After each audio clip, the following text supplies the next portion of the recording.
Hi everyone, we're going to go over our exam, what you're going to need to know for exam number 4 coming up. So just going to go through this material so that you guys can best prepare for that. Exam 4 will be on Monday. I will send that out to you on Monday. So here's the things you need to know. First, you're going to need to know whether or not you're going to need to know a little bit about what law does Title VII fall under, what groupings of law. Also, what the Equal Protection Clause, what amendment does the Equal Protection Clause fall under. You need to know whether or not the safe harbor exemption refers to the second benchmark an institution has to prove to avoid Title IX penalties. So you're going to need to be familiar with some of the different benchmarks for Title IX. All right. You're going to need to know which amendment does the Title IX and the Education Amendments of 1972, which amendment, U.S. constitutional amendment, is tied with those pieces of legislation. You need to know who appoints the members of the EEOC. You will need to know who has the ultimate burden of proof in which someone is intentionally discriminated against. So you need to also know what job restructuring means and what that has to do with. You're going to need to know these types of terms: what a state actor is, what does quid pro quo mean, what are mixed motive cases,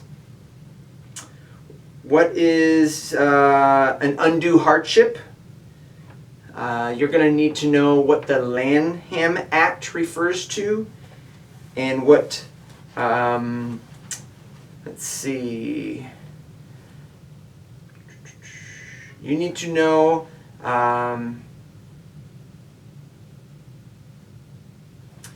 what the definition of an employer is according to Title VII. All right, there are several entities that are a part of Title VII's definition of what an employer is. You need to know what those are. You need to know how many members are a part of the EEOC. You might need to know what the EEOC stands for, what EPA stands for, what ADA stands for. You need to know what are the 3 basic elements that must exist in order for Title IX's jurisdiction to be triggered. You need to know what ADEA stands for, what IDEA stands for, what IEP stands for. You need to name 5 of the 7 sexual harassment behaviors listed in your textbook. I've also included those behaviors in one of our my video lectures. You need to know what OCR stands for.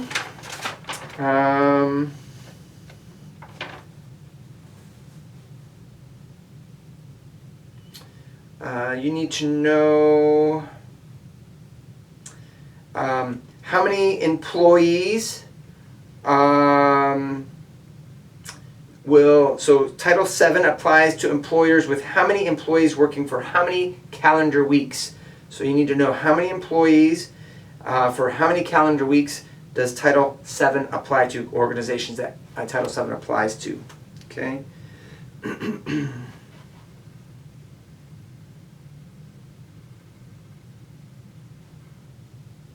You need to know if state governments can be sued under ADA for discriminating against workers with disabilities.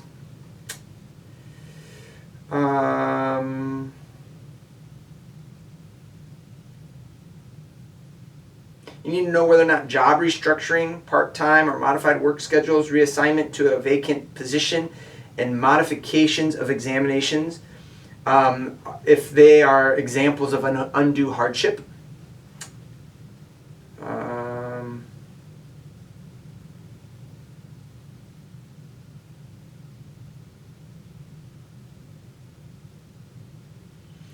Yeah, so be familiar with your familiar with the Civil Rights Act of 1964.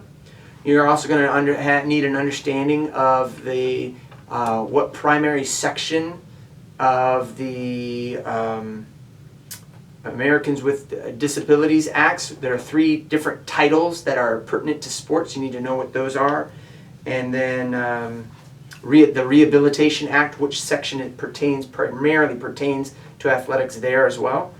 There's one of the primary sections. So hopefully the quiz will be, or the exam will be 50 questions. It will involve true or false, multiple choice, definitions, and fill in the blanks. And there will be extra credit questions that will be worth 5 total points that will go back towards the exam. These extra credit questions will come from Romans chapter 11, 12, and 13, of which there have been devotions placed online as well. Hope this helps, guys, and good luck with the exam on Monday.